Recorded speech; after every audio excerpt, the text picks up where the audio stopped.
Bonjour à tous, et vous rebonjour. Wow, c'est hyper méga trop impressionnant en fait.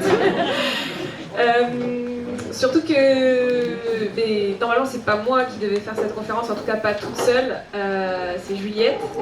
Je vais prendre 5 minutes pour vous parler d'elle. Malheureusement elle ne peut pas être là aujourd'hui. Juliette est une jeune maman et elle habite à Lille et il y a eu des complications, voilà, et donc elle n'a pas pu venir. Juliette, c'est un petit diamant brut, c'est une jeune fille incroyable que j'ai eu la chance de rencontrer en 2017 sur les réseaux sociaux. Et comme quoi, on dit beaucoup de mal sur les réseaux sociaux, mais on rencontre aussi des personnes juste incroyables. À l'époque, je commençais à faire du dog dancing avec Gypsy, donc je ne sais pas si vous me connaissez ou si vous êtes venu juste parce que l'intervention vous plaît beaucoup. Je vois, il y a des gens que je connais, donc ça va, je vais m'attacher à ces gens-là pour garder le smile. Donc en fait, moi j'ai découvert le dog dancing en 2017. Le dog dancing, c'est de la danse avec le chien, on appelle ça aussi de l'obé rythmé. Il y aura une démonstration à 12h30 sur le ponton dehors d'ailleurs. C'est quelque chose qu'on peut faire en méthode tradie ou en méthode positive. Et moi, quand j'ai commencé, je tâtonnais un peu. Et Juliette est apparue et elle m'a expliqué ce que c'était les méthodes positives, les lois sur l'apprentissage, les émotions, les réactions, le consentement, tous ces termes que moi, je m'étais jamais trop posé de questions, j'avais eu des chiens un peu au feeling et puis voilà, ça s'était toujours bien passé et j'avais jamais rencontré trop de soucis. Et puis là j'avais mon premier berger australien, chien de berger, je sais pas dans la salle qui a un chien de berger.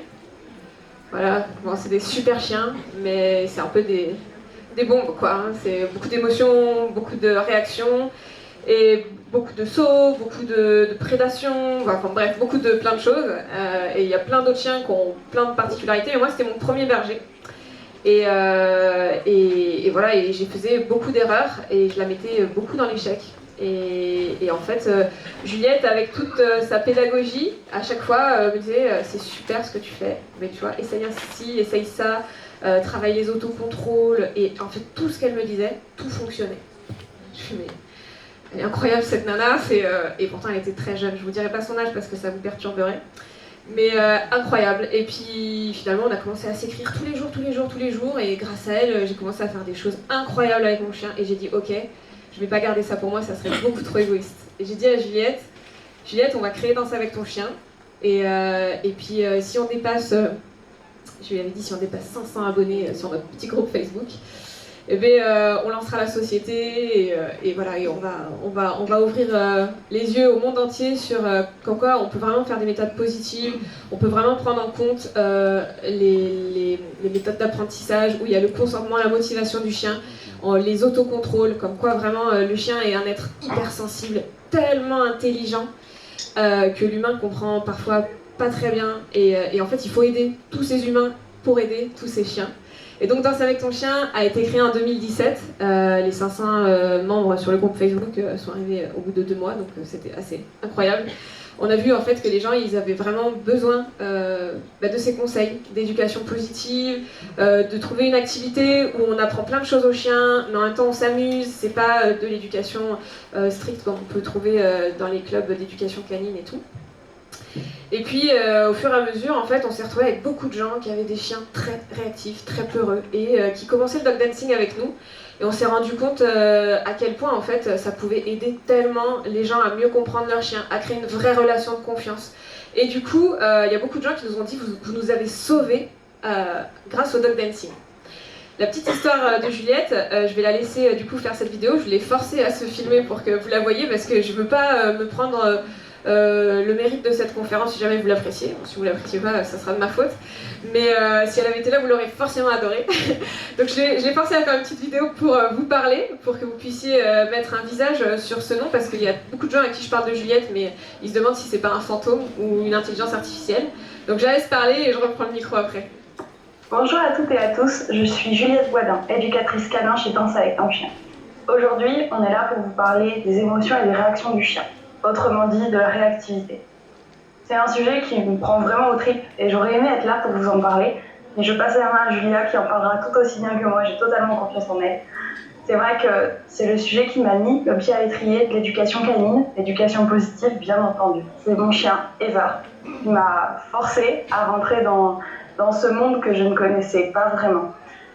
Ever, c'était mon chien, c'était un berger des Shetland. Elle était très compliquée au quotidien. C'est un chien à qui il a fallu apprendre que les humains n'allaient pas tous la manger, les autres chiens non plus, que les motos c'était pas vraiment quelque chose de démoniaque, que le vent et l'herbe n'allaient pas lui sauter à la gorge. Tout pour elle était prétexte à avoir peur. C'était compliqué pour elle. Elle venait de l'Est, elle avait des bleus partout, elle avait que 4 mois. Et pourtant, c'est quelques mois plus tard qu'elle a vraiment développé des troubles très agressifs. C'était vraiment compliqué. Alors je comprends si vous êtes à la place de la petite Juliette que j'étais à ce moment-là. C'est le désespoir, c'est s'accrocher à son chien et prier pour pas que la laisse lâche, parce que malgré la muselière, on a peur qu'il se passe des choses. Et c'est entendre des remarques. Ce chien-là, faites-le piquer, vous n'en ferez jamais rien. Et pourtant, on a réussi à faire des choses, on a réussi à se promener au marché, on a réussi à dénouer beaucoup de nœuds. Alors c'est vrai qu'avoir un chien réactif, ça demande beaucoup d'attention au quotidien et gérer l'environnement. Et je ne peux pas vous promettre que votre chien sera parfait à la fin de sa vie, qu'il sera parfait un jour, mais il sera parfait à sa manière parce qu'il n'est pas que réactif, et c'est important de le préciser. Donc je suis là aujourd'hui grâce à elle, et cette conférence existe grâce à elle. Donc une grosse pensée à Maëver, qui n'est plus là malheureusement, et j'aurais beaucoup aimé être en face de vous en parler directement, mais je laisse la parole à Julia pour toute cette partie-là. Je vous souhaite une très bonne conférence et je vous dis à très bientôt. Allez, si j'arrive parce que j'ai les doigts très moites et c'est pas facile.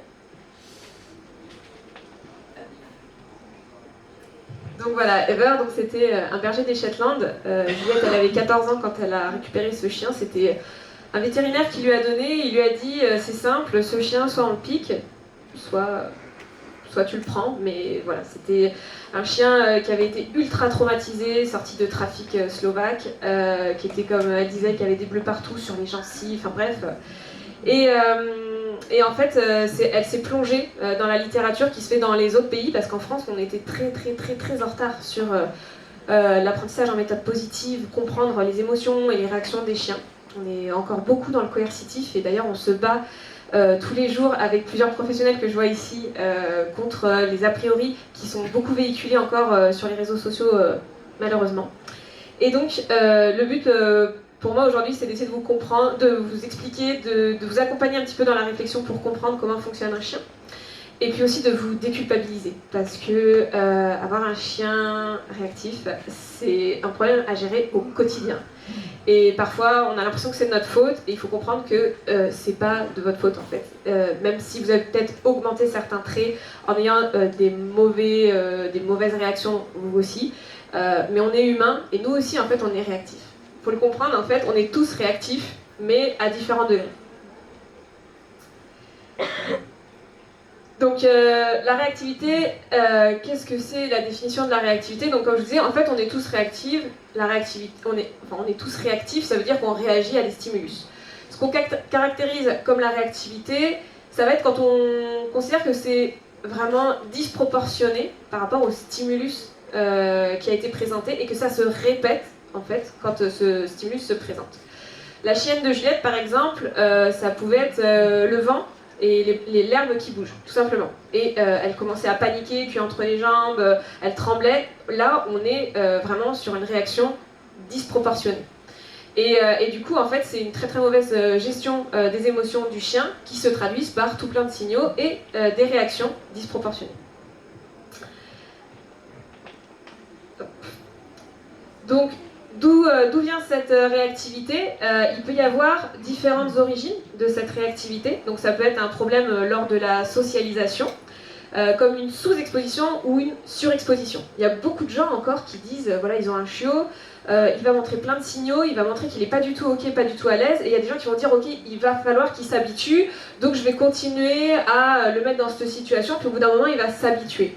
Et en fait, la surexposition à un stress très fort, ça peut faire monter vraiment très très très très fort la réactivité, et ça peut avoir l'effet inverse. C'est pas comme ça, en tout cas, que nous, on propose d'accompagner les chiens dans la gestion de leurs émotions et de leurs réactions. La sous-exposition, eh bien, si comme moi, vous avez un chien que vous avez adopté pendant le confinement, par exemple, et que vous habitez dans le trou du cul du monde, et que vous ne rencontrez jamais personne, je ne sais pas s'il y en a qui ont vu Rougail aujourd'hui, il est toujours en train de chouiner parce qu'il a envie de voir les gens, mais c'est beaucoup d'émotions, il ne sait pas trop, et puis il va avoir des caresses, puis il y a d'autres chiens. Puis, en fait, c'est de la réactivité en soi, même si c'est pas de la réactivité agressive, mais c'est disproportionné parce que les gens sont des gens, et voilà.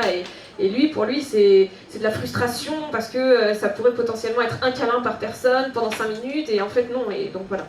Donc ça, c'est de la sous-exposition, et on a beaucoup de chiens, à cause du confinement, qui ont développé aussi des troubles. Ça peut être un événement répété auquel le chien n'a pas trouvé de solution. Donc en fait, il y a par exemple la saccade sur le collier. En fait, à chaque fois que il y a un chien qui va croiser le chien qui est en laisse et qui a la laisse attachée au collier, l'humain qui va vouloir calmer son chien en lui mettant des petits coups de pression au niveau du collier. En fait, l'humain, il a l'impression qu'il arrive à maîtriser parce que le chien va s'éteindre. Le problème, c'est que le chien, il comprend que de vouloir aller voir le chien en face, ça impose quelque chose de super désagréable au niveau du cou. Mais lui, il a envie d'aller voir le chien en face, donc il va tirer. Lui, c'est la réaction qu'il propose. Sauf que l'humain va mettre du coercitif, quelque chose de désagréable sur cette réaction, et il ne donne pas une autre solution au chien. Donc le chien, en fait, ça augmente son stress parce qu'il n'a pas moyen d'évacuer ses émotions et cette frustration et cette excitation. Et du coup, ça monte l'excitation. Et du coup, les saccades sur le collier sont associées à cette frustration. Et ça va augmenter les émotions, ce qui va augmenter les réactions du chien, qui potentiellement peut faire devenir un chien réactif quand il croise d'autres chiens. Et on est tous un peu comme ça, quand on croise des chiens et qu'on sait qu'on a un chien un peu tendu, sans faire exprès, on fout un petit coup de tension sur la laisse, et en fait ce petit coup de tension, le chien il le ressent. Il le ressent et il a des vraies répercussions. Ça peut aussi être un événement très marquant comme un traumatisme ou une énorme frustration. Donc voilà, si il y a un moment, il y a un truc qui est tombé sur votre chien, je sais pas, une grosse valise sans faire exprès dans les transports, voilà, le chien après, si vraiment ça lui a fait très mal et que ça a engendré des émotions très fortes et très négatives, quand il va croiser une autre valise, il peut avoir de la réactivité qui se déclenche à ce moment-là. Ça peut aussi être de la génétique, voilà, s'il y a deux parents qui sont réactifs, ça peut se transmettre génétiquement. Et puis il peut aussi y avoir du mimétisme, c'est-à-dire que si le petit a vu ses parents réagir très fort sur quelque chose, par mimétisme, il peut aussi le faire. Donc génétique plus mimétisme, c'est pour ça que quand vous avez un chien réactif, et que vous prenez un autre chien ou un chiot, faut faire toujours attention que le chien qui est déjà là et qui a déjà des troubles du comportement, en fait, transfère pas ces troubles du comportement sur l'autre chien par mimétisme. Donc ça peut être intéressant de travailler les chiens séparément pour que le chiot, par exemple, qui est en train de se construire, se construise dans le calme, et ça c'est très important. Et après, il y a des races qui sont prédisposées, mais là, je vous en parlerai pas parce que c'est Juliette qui a mis l'exemple. Moi, je connais rien du tout dans les races de chiens. Voilà, je préfère être honnête. L'auto-renforcement. Je ne sais pas si ça parle à quelqu'un, l'auto-renforcement. On parle de renforcement positif dans les méthodes positives, de renforcement négatif dans des méthodes qu'il ne faut pas écouter. Le renforcement positif, c'est quand ça donne envie de reproduire un comportement. Donc le chien, il va faire un comportement, il va se passer quelque chose de super cool, ça va lui donner envie de refaire le comportement. Là, on parle de renforcement positif. C'est un comportement qui va lui apporter du bien-être, ou ici, dans le cas de la réactivité, ça peut apporter du bien-être, mais ça peut aussi arrêter une situation qui le met très mal à l'aise. Par exemple, foncer sur un autre chien qui le met mal à l'aise et qui fait partir le chien, ça peut être renforcé si le chien s'en va. Les malinois, par exemple, je dis malinois parce que j'ai souvent ce problème-là sur les chiens que je rééduque, qui adorent aboyer après les voitures et les voitures qui partent, en fait, ça s'auto-renforce parce qu'il est comme une balle quand la voiture passe et qu'est-ce qu'il se rend compte? Quand il aboie, la voiture elle s'en va et il dit c'est cool parce que moi je veux pas qu'elle soit là, quoi. Donc du coup, à chaque fois, il va anticiper de plus en plus et dès qu'il va avoir une voiture, il va faire ah putain, elle va arriver et tout. Voilà. Et en plus, c'est des chiens qui ont besoin de beaucoup d'occupation mentale, donc si jamais ils sont un petit peu en déficit d'occupation mentale, voilà, ça peut vraiment devenir très embêtant. Hop là. Et donc voilà, ça va être suivi par deux phénomènes. La libération d'énergie, donc par exemple des chiens qui vont aboyer, ça va quand même dégager de l'énergie et c'est agréable pour un chien d'aboyer. Parfois on dit mais t'en as pas marre d'aboyer comme ça? En fait non, s'il en avait marre il arrêterait, c'est juste que ça lui procure quelque chose, ça lui permet de sortir quelque chose et parfois ça peut aussi arrêter un stimulus stressant. Donc ça s'auto-renforce, c'est-à-dire que la réactivité en général c'est crescendo. On n'a pas une réactivité linéaire, c'est plutôt crescendo. T'es d'accord toi? Les 4 réactions face à un stress.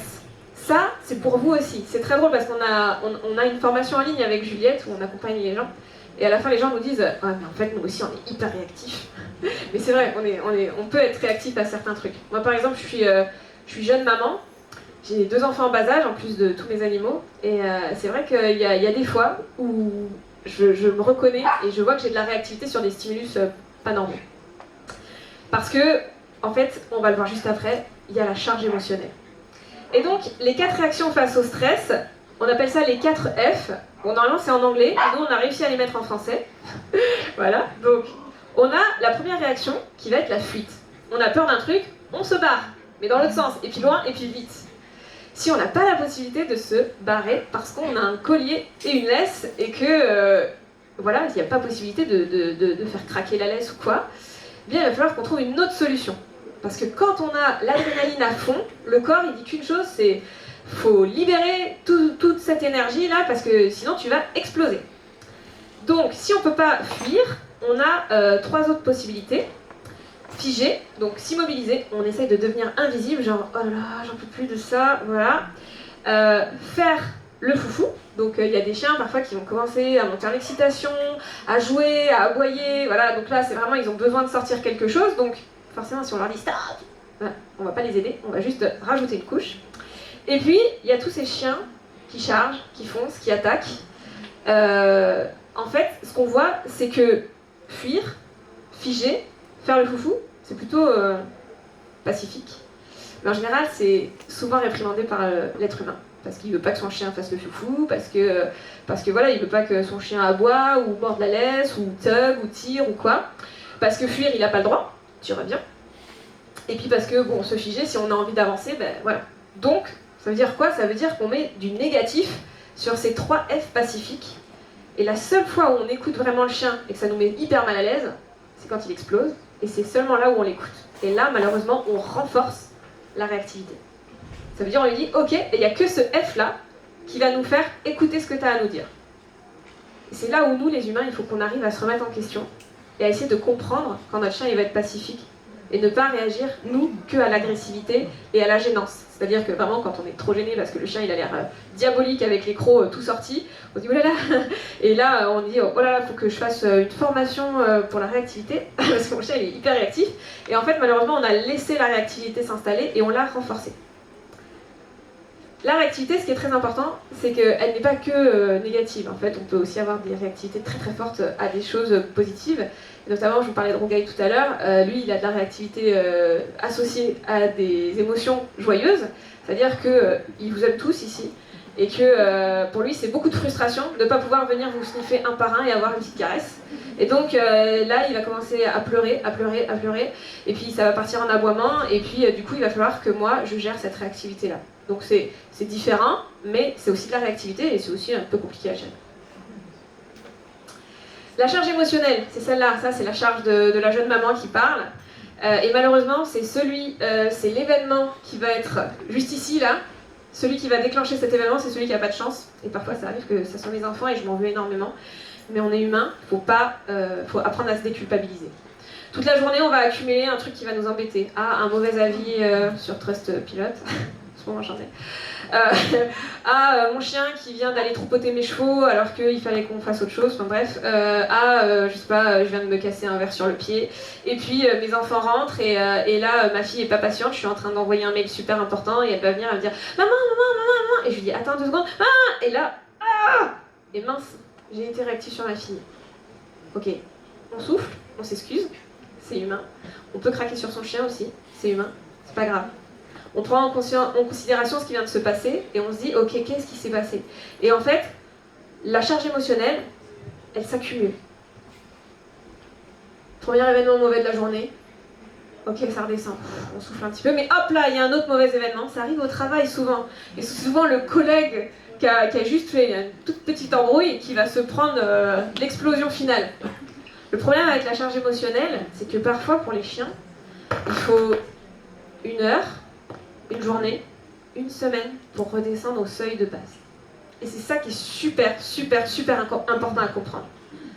Ça veut dire que, ok, votre chien il a explosé, vous rentrez chez vous et le lendemain vous le remettez dans des situations compliquées, mais lui il est toujours peut-être dans la phase là. Donc en fait il en faudra beaucoup moins pour qu'il explose à nouveau. Et vous allez vous dire, c'est de pire en pire, je comprends pas, il est de plus en plus réactif. Alors il y a l'auto-renforcement et la charge émotionnelle. Pour commencer, très simple, juste le matériel, pour pouvoir apprendre à gérer son chien en extérieur et pouvoir adopter les bonnes attitudes. Une laisse 3 points, c'est génial, parce qu'on peut varier la taille de la laisse. On est en ville, on est au marché, on se met en laisse courte. On est dans un endroit, par exemple, je sais pas, une piste cyclable où le chien il peut sniffer un petit peu plus, on se met en moyen. Et puis on est à la campagne, mais on n'a pas trop envie de lâcher le chien parce que pour l'instant il gère pas trop. On se met en laisse longue. C'est super pratique, on n'a qu'une seule laisse, ça permet de faire une balade où on passe dans plein d'endroits différents. Le but du jeu, c'est pas d'avoir le chien au pied tout le temps parce que là on le fout sous pression.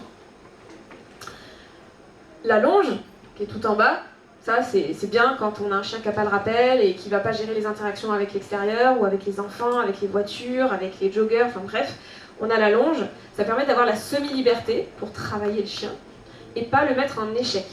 Le but, c'est de ne pas mettre son chien en échec. Si on le met en échec, c'est pas grave, on analyse qu'est-ce qui s'est passé et on fait tout ce qu'il faut et on met ce qu'il faut en place pour pas que ça recommence. Bien sûr, si vous avez un chien qui sort beaucoup les crocs et qui peut déclencher à la morsure facilement ou pincer d'excitation, parce que parfois c'est juste de l'excitation, le chien est vraiment monté en excitation et pincer ça va être une façon d'extérioriser sa réactivité. On met une muselière pour travailler en toute sécurité. Le but du jeu, c'est de ne pas se foutre une charge en plus en se disant j'espère qu'il ne va pas mordre quelqu'un, j'espère qu'il ne va pas mordre quelqu'un ou qu'il ne va pas mordre un chien ou quoi. Donc, on met la muselière. Et on l'a vu dans les soins coopératifs tout à l'heure, mais vous n'étiez pas autant, on peut la travailler en positif. On associe la muselière en positif, c'est pas un outil de coercition. C'est un outil qui peut être très utile dans le travail avec le chien.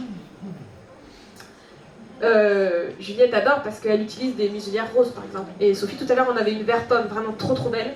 On peut avoir des muselières de couleur très stylées, comme ça enlève le côté un peu genre chien féroce.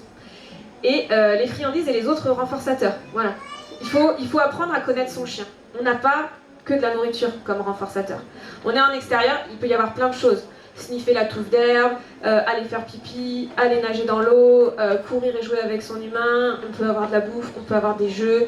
Bref, on peut apprendre à récompenser son chien de plein de manières différentes. Et les récompenses peuvent avoir des valeurs différentes aussi. Donc on peut faire aussi varier les récompenses. Et ça, c'est plus mon domaine, les sciences de l'apprentissage. Mais si on fait de manière aléatoire la façon de récompenser et la valeur des récompenses, on augmente vraiment l'intérêt que le chien il va avoir pour nous-mêmes et pour la récompense. Et du coup, on lui apprend aussi à être plus renforcé, à faire des trucs avec nous. Donc, il faut apprendre à connaître son chien. C'est pas, on vous dit, travaille avec la bouffe et on prend que de la friandise. C'est, on fait en fonction de son chien. Non aux outils coercitifs. C'est déjà la parenthèse. Les outils coercitifs, donc collier étrangleur, collier à pic, collier électrique, vous ne faites que rajouter en fait du stress au chien. Le problème avec ça, c'est que peut-être il va s'éteindre momentanément, mais il va exploser, on a vu avec la charge émotionnelle plus tard, à un moment où vous y attendez pas du tout, et peut-être sur quelqu'un qui n'a rien fait. Et ça sera vraiment dommage. La clé, c'est l'anticipation. On apprend à observer son chien. On apprend à voir quand il commence à se tendre. À quel moment il... C'est moi qui fais des... Non. Ok. À quel moment, en fait, il va commencer à se tendre. Peut-être à arrêter de respirer. Juste ça. Voilà. À mettre la queue entre les jambes. Peut-être la patte arrière qui va un petit peu trembler. Ou voilà, il faut apprendre à observer. Il va se lécher les babines, peut-être. Ou je sais pas, il y a plein de choses. Il va commencer à halter un peu fort. Bref, on apprend à observer son chien. Vous allez voir, vous allez découvrir plein de choses. Votre chien, il va faire énormément de signaux. On apprend à anticiper. Donc on fait un peu la checklist des choses avec lesquelles il est un peu tendu. Et on se dit, ah ouais, aujourd'hui j'ai prévu cette balade, il va y avoir ça fait peut-être beaucoup. Alors peut-être que je vais modifier ma balade en conséquence. Ou peut-être que je vais faire en sorte de passer un peu plus loin de ces éléments-là pour qu'il les voit et qu'il apprenne à gérer progressivement et que je vais associer à des trucs positifs. Je vais lui apprendre à se défocaliser de ce truc parce que quand il y a ce truc, en fait, il y a des trucs super cool avec moi. Et donc on met de la valeur sur nous, sur notre relation, et on défocalise le chien de ce qui potentiellement peut lui faire peur sans raison. Alors, je sais pas trop ce qu'il y a écrit. Le but est donc d'apprendre à observer votre chien et à connaître son seuil de tolérance pour éviter qu'il se déclenche. Voilà, c'est ce qu'elle a marqué la chienne. S'accorder une pause, ça c'est quelque chose d'essentiel. Nous, dans nos formations, on accompagne vraiment les humains parce que on a vécu, Juliette et moi, avec des chiens réactifs. Et donc on a été à la place des personnes qui sont en coaching avec nous. Et on sait à quel point... Alors moi personnellement c'est avec un cheval. Vraiment j'étais au bout de ma vie. Vraiment j'avais l'impression d'être la pire des humaines pour ce cheval parce que j'arrivais pas à gérer sa réactivité. Rien que d'aller la voir ça me... Voilà. Bref, elle c'était avec Ever. Et on sait à quel point on aime ces animaux, mais ces animaux nous renvoie à notre propre échec en tant qu'humain propriétaire d'animaux, puis aussi on a l'impression de ne pas réussir à les sortir de là, et puis on n'ose plus sortir, on n'ose plus faire d'activités avec eux, on n'arrive plus à les comprendre, on n'arrive plus à les gérer, bref, ça devient dur au quotidien, et ça c'est quelque chose que tous les jours on doit vivre, et que rien que l'idée de sortir son chien, ça peut devenir vraiment très stressant pour nous, et du coup ça peut nous rendre aussi beaucoup plus réactifs à notre chien. Là, c'est intéressant. Quand nous, on devient réactif à notre propre chien, ça veut dire qu'on va anticiper ses réactions d'agressivité en tendant la laisse, ou en se tendant, ou en arrêtant de respirer. Et le chien, en fait, il est toujours dans la communication non verbale avec nous, il est vachement sensible à tout ça. Donc vous imaginez, si vous anticipez la réactivité de votre chien, qui lui va anticiper votre réactivité à sa réactivité, et puis, oh bref, c'est bien compliqué. Donc parfois, faut pas se dire, mon chien, il a besoin de sortir 2 heures par jour, il est encore réactif, je vais peut-être essayer 3 ou 4 heures, peut-être que ça se calmera. Ou j'ai eu des personnes en coaching qui m'ont dit, alors moi, mon éduc, il m'a dit de lui acheter un tapis de course, comme ça, pour le dépenser bien à la maison avant de le sortir. Ouais, c'est cool, et ça va mieux? Non, pas du tout, ok. Donc juste entraîne ton chien au marathon, mais pas du tout à gérer ses émotions, la réactivité, tout ça, non, ok. Donc non, en fait, ce qu'il faut comprendre, c'est que l'activité mentale, ça va beaucoup plus aider le chien que l'activité physique. Alors oui, il faut de l'activité physique, mais si pendant un moment, vous réduisez les balades à des balades hygiéniques pour travailler le focus, les autocontrôles, la connexion, faire des jeux de fouille, de la mastication, aller dans des endroits où le chien, il sera en semi-liberté avec vous, mais en toute sécurité, sans réactivité, et on se donne un temps de pause, on se force pas à se dire pour mon chien, il faut que je le sorte 2, 3, 4 heures par jour. En fait, on s'accorde une pause avec le chien dans des moments où on sait que ça va être... On le prend dans la voiture, on va, je sais pas, dans une forêt où il n'y a personne. Personnellement, moi je l'ai fait déjà avec une de mes chiennes. C'est tous les soirs, j'allais dans un endroit où il n'y avait personne. Et pendant 2 heures, j'allais laisser aller où elle voulait. Et ça fait du bien, voilà. On se pose pas de questions et ça fait du bien. Et il faut se l'accorder. Il ne faut pas se culpabiliser tout le temps.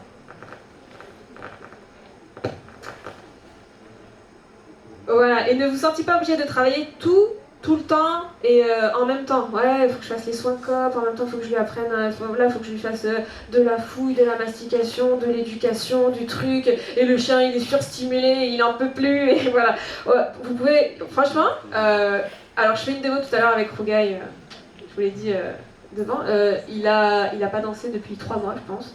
Vite fait pour le clip qui sort demain, je refais ma petite pub, je suis rappeuse militante. La friandise, c'est pas de la triche.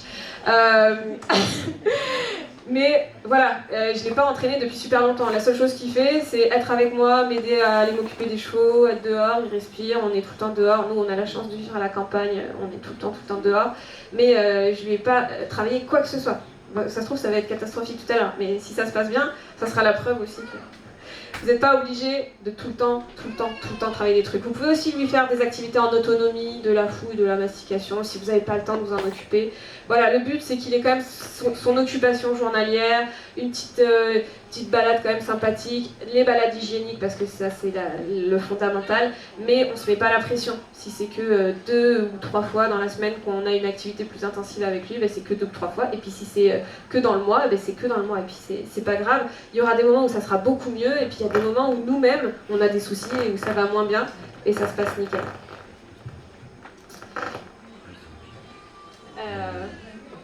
Voilà, et puis on n'hésite pas à mettre le chien de côté.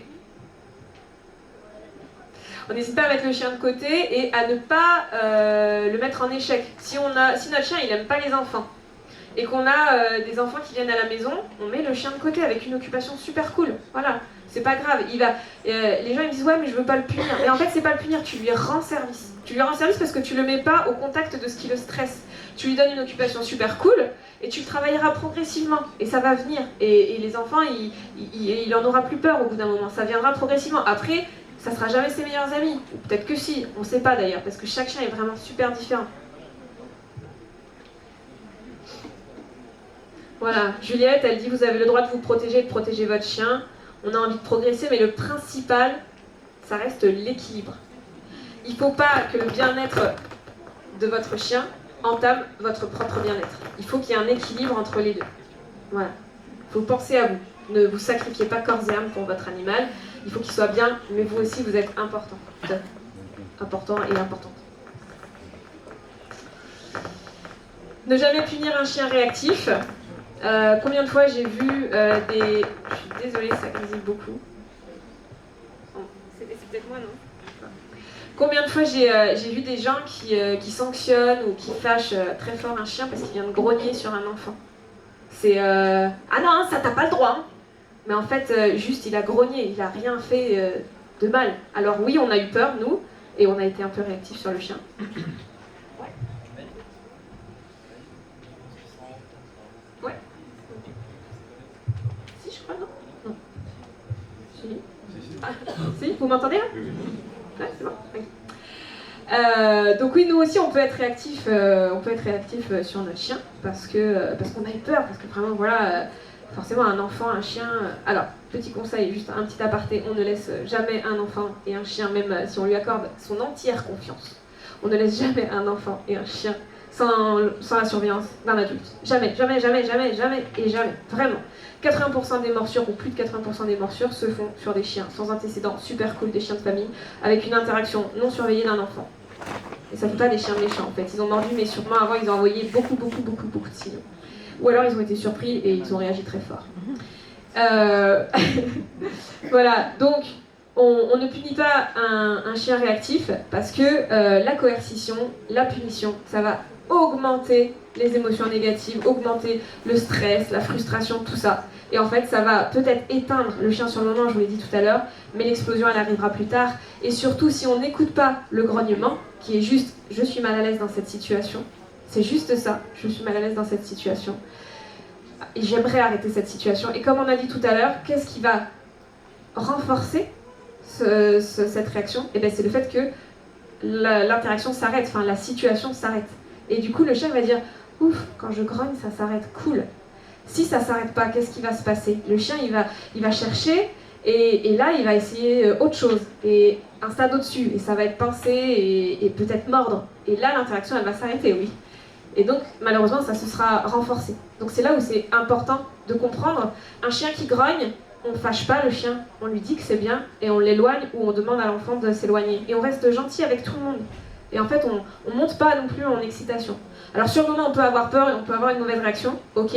Mais l'anticipation, c'est que la prochaine fois que je vais voir un enfant arriver, je vais me dire, ok, il y a un enfant qui arrive, je vais demander à l'enfant de ne pas s'approcher, ou moi, je vais m'en aller de la situation avec mon chien pour le mettre en sécurité, pour que tout le monde soit ok, le chien, l'enfant et moi. Donc on appelle ça la détresse acquise. C'est en fait, si vous voulez, par exemple, quand on met des colliers électriques à des chiens pour l'aboiement, il y a des chiens qui vont arrêter complètement d'aboyer. Et les gens ils se disent, ouais, mon chien il a arrêté d'aboyer avec le collier, ça marche quand même. Bah oui, ça marche.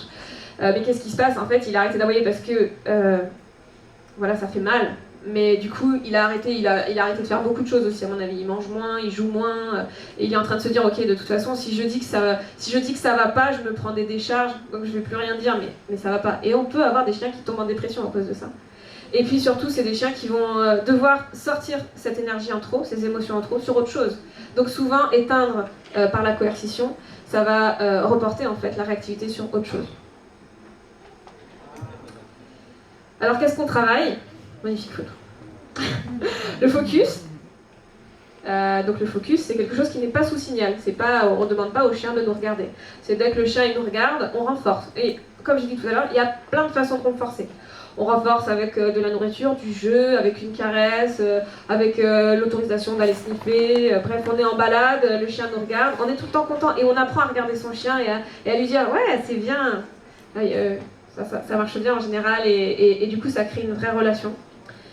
Pensez aussi que votre chien il est vachement sensible à votre visage, voilà, et que sourire à un chien, on a l'impression comme ça que le chien il va pas capter, mais si, il capte votre attitude. Soyez détendu, soyez cool, soyez voilà, c'est comme avec les enfants quoi. Plus vous allez être détendu et cool, et plus l'enfant il sera à l'aise avec vous et il aura envie de venir vers vous. Alors peut-être que vous n'avez pas envie que les enfants viennent vers vous, donc faites le contraire, ils viendront pas. Le travail à distance, donc on analyse qu'est-ce qui fait peur au chien. Qu'est-ce qui le met mal à l'aise, qu'est-ce qui le fait réagir, et on le travaille à distance. Et on observe son chien, et on voit les différentes zones. Il y a la zone très très loin où le chien sait gérer, et là on peut faire des petits exercices et tout. Puis on va s'approcher, on va voir. Et puis toujours on va récompenser le chien dans le sens opposé du truc qui va le stresser. Voilà, pour pas, surtout on leurre pas. On dit pas à un chien, allez viens, on va voir ce qui te fait peur, viens. Parce que là on casse la relation entre l'humain et le chien. Et puis parce que surtout, on le leurre pour aller voir le truc qu'il n'aurait pas envie de voir. Et le chien, qu'est-ce qu'il va faire s'il aime la bouffe? Il va venir, et puis il n'y aura plus de bouffe, il va se retrouver nez à nez avec le truc qui fait peur, il va déclencher. Donc là, on met le chien dans l'échec. On renforce toujours le chien de l'autre côté, pour qu'il souffle, et pour qu'il se dise, ouais, trop cool, quand je vais là-bas, après je vais loin, et puis j'ai de la bouffe. Donc en fait, j'ai envie d'aller là-bas. Et donc, progressivement, de lui-même, il va aller vers là-bas. Je vous jure. Et on travaille le calme.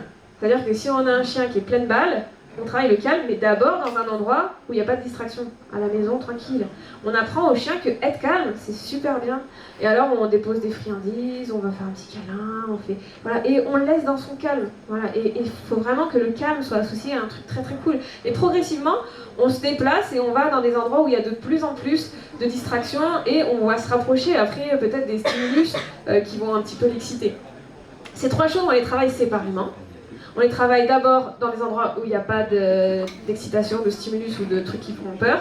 Et progressivement, on rajoute en les travaillant distinctement. Et puis après, en fait, on peut commencer à les coupler. On reprend à un endroit où il n'y a pas de distraction, où il n'y a pas de stimulus. Et on va pouvoir se rapprocher des choses qui excitent ou qui font peur. Et après, on pourra travailler les trois ensemble et tout ça. Bref, en fait, c'est pour ça que je vous disais, si votre chien il est réactif, ces choses-là, vous pouvez les travailler en fait. Plutôt que d'aller le promener, le mettre en contact tous les jours avec les trucs qui lui font peur, vous pouvez travailler ça chez vous tranquillement, ou en bas de chez vous, ou dans votre jardin, et y aller très, très cool. Et en fait, ça crée une vraie relation, ça crée un vrai focus, et en fait, votre chien, il va vous surkiffer. Merci.